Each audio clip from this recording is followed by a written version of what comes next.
ನಮಸ್ಕಾರ. ನೀವು ನೋಡ್ತಾ ಇದ್ದೀರಾ ಸುಮನ್ ಟಿವಿ ಕನ್ನಡ. ನಾನು ಮಹೇಶ್ ಎಂ ದಂಡು. ವೀಕ್ಷಕರೇ, ರಾಷ್ಟ್ರ ರಾಜಕಾರಣದಲ್ಲಿ ದೊಡ್ಡ ದೊಡ್ಡ ಬೆಳವಣಿಗೆಗಳು ಆಗ್ತಾ ಇದೆ. ಈ ಬೆಳವಣಿಗೆಗಳು ಮುಂದೊಂದು ದಿನ ಮಹಾಸ್ಫೋಟಕ್ಕೆ ಅಥವಾ ಮಹಾಕ್ರಾಂತಿಗೆ ನಾಂದಿ ಹಾಡುವ ಸಾಧ್ಯತೆ ಇದೆ.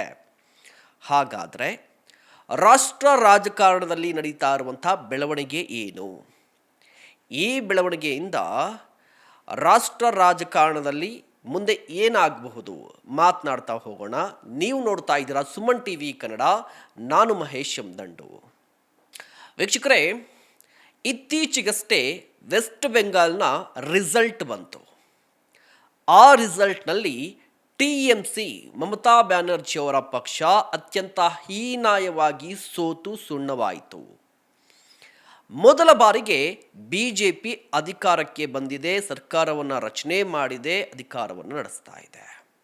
ಇದು ಒಂದು ಕಡೆ. ಆದರೆ ಮತ್ತೊಂದು ಕಡೆ TMCಯಲ್ಲಿ ಒಂದಿಷ್ಟು ಬೆಳವಣಿಗೆ ಅನ್ನೋದಕ್ಕಿಂತ ಒಂದು ದೊಡ್ಡ ಕ್ರಾಂತಿಯೇ ಆಗಿಬಿಟ್ಟಿದೆ. ಏನು ಆ ಕ್ರಾಂತಿ ಅಂತ ಹೇಳಿದ್ರೆ, ಇಷ್ಟು ವರ್ಷಗಳ ಕಾಲ ಮಮತಾ ಬ್ಯಾನರ್ಜಿ ಅವರ ನಾಯಕತ್ವವನ್ನು ಒಪ್ಪಿ ಪಕ್ಷದಲ್ಲಿ ಇದ್ದಂತಹ ನಾಯಕರು ಈಗ ಬೇರೆ ಕಡೆ ಮುಖ ಮಾಡ್ತಾ ಇದ್ದಾರೆ. ಅರ್ಥಾತ್ ಮಮತಾ ಬ್ಯಾನರ್ಜಿ ಅವರ ವಿರುದ್ಧ ಸಿಡಿದೆದ್ದಿದ್ದಾರೆ. ಪರಿಣಾಮ TMC ಎರಡು ಭಾಗ ಆಗಿದೆ. ಸದ್ಯ TMC ಶಾಸಕರ ಸಂಖ್ಯೆ 80. ಈ ಪೈಕಿ 64 ಮಂದಿ ಶಾಸಕರು ಮಮತಾ ಬ್ಯಾನರ್ಜಿ ಅವರ ವಿರುದ್ಧ ಸಿಡಿದೆದ್ದಿದ್ದಾರೆ. ಅವರು ಮುಂದೊಂದು ದಿನ NDA ಅರ್ಥಾತ್ BJPಗೆ ಬೆಂಬಲಿಸುವ ಸಾಧ್ಯತೆ ಇದೆ. ಇದು ಕೇವಲ ಶಾಸಕರ ವಿಚಾರಕ್ಕೆ ಮಾತ್ರ ಮಾತನಾಡೋದಾ ಆಗ್ತಾ ಇರುವಂಥ ಬೆಳವಣಿಗೆ ಅಂತ ಹೇಳಿದ್ರೆ ಅಲ್ಲ. MPಗಳ ವಿಚಾರದಲ್ಲೂ ಕೂಡ ಇದೇ ಆಗ್ತಾ ಇದೆ. 28 MPಗಳು TMCಲಿರುವಂಥದ್ದು. ಈ ಪೈಕಿ ಬರೋಬ್ಬರಿ 20 MPಗಳು ಯೂಸೆಫ್ ಪಠಾಣ್ ಸಹಿತ BJPಗೆ ಬೆಂಬಲಿಸಿದ್ದಾರೆ, BJPಯನ್ನು ಸೇರಿಕೊಂಡಿದ್ದಾರೆ, NDA ಸಪೋರ್ಟಿವ್ ಆಗಿದ್ದಾರೆ. ಈ ಬೆಳವಣಿಗೆಯ ನಡುವೆ ಒಂದು ದೊಡ್ಡ ಅನುಮಾನ ಮೂಡ್ತಾ ಇತ್ತು. ಒಂದು ಚರ್ಚೆ ಮುನ್ನೆಲೆಗೆ ಬಂದಿತ್ತು. ಆ ಚರ್ಚೆ ಏನಪ್ಪ ಅಂತ ಹೇಳಿದ್ರೆ, ಶಿವಸೇನೆಯಲ್ಲೂ ಕೂಡ ಈ ರೀತಿಯ ಬೆಳವಣಿಗೆ ಆಗುವ ಸಾಧ್ಯತೆ ಇದೆ ಅಂತ. ಅಂದರೆ ಯಾವ ರೀತಿಯಾಗಿ TMC ಎರಡು ಹೋಳಾಯ್ತಲ್ವಾ, ಅದೇ ರೀತಿಯಾಗಿ ಶಿವಸೇನೆ ಅಂದರೆ ಉದ್ಧವ್ ಠಾಕ್ರೆ ಶಿವಸೇನೆಯಲ್ಲೂ ಕೂಡ ಒಂದು ಬದಲಾವಣೆ ಆಗಲಿದೆ. ಅದು ಕೂಡ ಎರಡು ಹೋಳಾಗುತ್ತೆ ಅಂತ ಹೇಳ್ತಾ ಇದ್ರು. ಆ ರೀತಿಯ ಹೇಳಿಕೆ ಚರ್ಚೆಗೆ ನಾಂದಿ ಆಡುವ ರೀತಿಯಲ್ಲಿ ಅಥವಾ ಪುಷ್ಟಿ ಕೊಡುವ ರೀತಿಯಲ್ಲಿ ಬೆಳವಣಿಗೆ ಆಗಿದೆ. ನೋಡಿ, TMC ಆದ ಬಳಿಕ BJP ಈಗ ಶಿವಸೇನೆಯತ್ತ ನೋಡ್ತಾ ಇದೆ. ಅದು ಕೂಡ ಉದ್ಧವ್ ಠಾಕ್ರೆ ಅವರ ಶಿವಸೇನೆಯತ್ತ. ಈಗ ಸಿಕ್ಕಿರುವ ಮಾಹಿತಿಯ ಪ್ರಕಾರ, ಇನ್ನೇನು ಕೆಲವೇ ದಿನಗಳಲ್ಲಿ ಅದು ಅಧಿಕೃತ ಆಗಿಬಿಡುತ್ತೆ, ಬಟ್ ಈಗ ಸಿಕ್ಕಿರುವ ಮಾಹಿತಿಯ ಪ್ರಕಾರ ಉದ್ಧವ್ ಠಾಕ್ರೆ ಶಿವಸೇನೆಯ 9 MPಗಳ ಪೈಕಿ 7 MPಗಳು ಈಗ ಶಿವಸೇನೆ ಅರ್ಥಾತ್ ಉದ್ಧವ್ ಠಾಕ್ರೆ ವಿರುದ್ಧ ನಿಂತಿದ್ದಾರೆ. ಅವರು ನೇರವಾಗಿ NDAಗೆ ಸಪೋರ್ಟ್ ಮಾಡುವ ಸಾಧ್ಯತೆ ಇದೆ. ಅಲ್ಲಿಗೆ ಶಿವಸೇನೆಗೆ ಎರಡನೇ ಪೆಟ್ಟಿದು. 2022ರಲ್ಲಿ ಶಿವಸೇನೆ ಎರಡು ಹೋಳಾಗಿತ್ತು. ಆಗ ಏಕನಾಥ್ ಶಿಂಡೆ ನೇತೃತ್ವದಲ್ಲಿ ಒಂದಿಷ್ಟು ಶಿವಸೇನೆಯ ಶಾಸಕರು, ಸಂಸದರು ಉದ್ಧವ್ ಠಾಕ್ರೆ ಅವರ ವಿರುದ್ಧ ಸಿಡಿದೆದ್ದು ಬೇರೆ ಆಗಿದ್ದರು. ಸೊ ಈಗ ಬರೋಬ್ಬರಿ 4 ವರ್ಷದ ನಂತರ ಮತ್ತೆ ಉದ್ಧವ್ ಠಾಕ್ರೆ ನೇತೃತ್ವದ ಶಿವಸೇನೆಯಲ್ಲಿ ಮತ್ತೊಂದು ಕ್ರಾಂತಿ ಆಗ್ತಾ ಇದೆ. ಈಗ ಇರುವಂತಹ ಸಂಸದರ ಪೈಕಿ 3/2 ಅಂದರೆ 9 ಸಂಸದರ ಪೈಕಿ ಈಗ 7 ಸಂಸದರು NDAಗೆ ಸಪೋರ್ಟ್ ಮಾಡುವ ಸಾಧ್ಯತೆ ಇದೆ. ಪಕ್ಷಾಂತರ ಕಾಯ್ದೆ ಕಾನೂನಾತ್ಮಕ ತೊಡಕು ಬರುತ್ತೆ ಅನ್ನುವ ಕಾರಣಕ್ಕಾಗಿ ಈಗ 3/2 ಸಂಸದರು ಶಿವಸೇನೆಯ ವಿರುದ್ಧ ಅರ್ಥಾತ್ ಈ ಉದ್ಧವ್ ಠಾಕ್ರೆ ಶಿವಸೇನೆಯ ವಿರುದ್ಧ ನಿಂತಿದ್ದಾರೆ.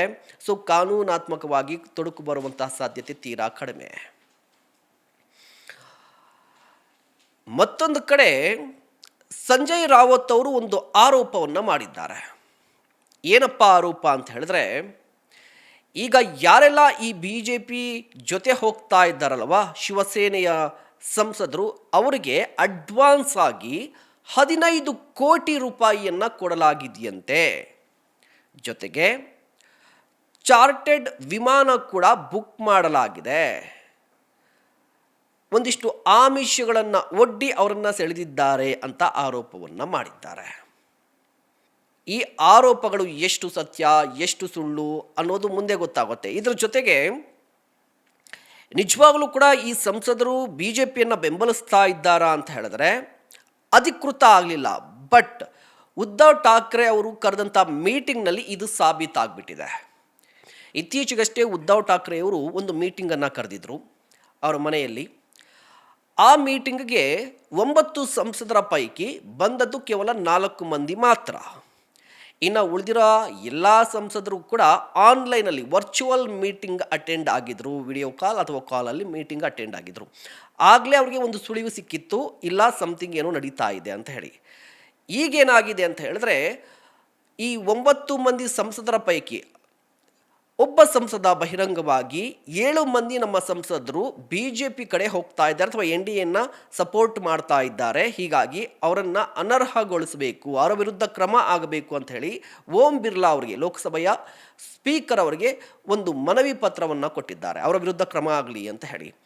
ಸೊ ಒಂದು ಕಡೆ ಶಿವಸೇನೆಯ ಸಂಸದರೇ ಓಂ ಬಿರ್ಲಾ ಅವರಿಗೆ ಮನವಿ ಪತ್ರವನ್ನು ಕೊಟ್ಟಿರೋದು, ಸಂಜಯ್ ರಾವುತ್ ಅವರು ಸಂಸದರನ್ನು ಕೊಂಡುಕೊಳ್ಳಿಕ್ಕೆ 15 ಕೋಟಿ ರೂಪಾಯಿ ಅಡ್ವಾನ್ಸ್ ಕೊಟ್ಟಿದ್ದಾರೆ, ಫ್ಲೈಟ್ ಬುಕ್ ಮಾಡಿದ್ದಾರೆ ಅಂತ ಹೇಳಿಕೆಯನ್ನು ಕೊಟ್ಟಿರೋದು, ಈ ಎಲ್ಲವನ್ನು ನೋಡ್ತಾ ಇದ್ರೆ ಗೊತ್ತಾಗ್ತಿರೋದು ಏನು ಅಂತ ಹೇಳಿದ್ರೆ TMC ಬಳಿಕ ಈಗ ಶಿವಸೇನೆ, ಉದ್ಧವ್ ಠಾಕ್ರೆ ಅವರ ನೇತೃತ್ವದ ಶಿವಸೇನೆಯಲ್ಲೂ ಕೂಡ ಬದಲಾವಣೆ ಆಗ್ತಾ ಇದೆ, ಅಥವಾ ಶಿವಸೇನೆ ಕೂಡ 2 ಹೋಳಾಗ್ತಾ ಇದೆ.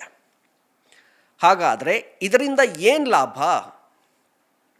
ಲಾಭ ಆಗುತ್ತೆ? ಮತ್ತು ನಾನು ಆಗಲೇ ಹೇಳ್ತಾ ಇದ್ದೆ, ಮುಂದೊಂದು ದಿನ ದೊಡ್ಡ ಕ್ರಾಂತಿಗೆ ನಾಂದಿ ಹಾಡಬಹುದು ಅಂತ.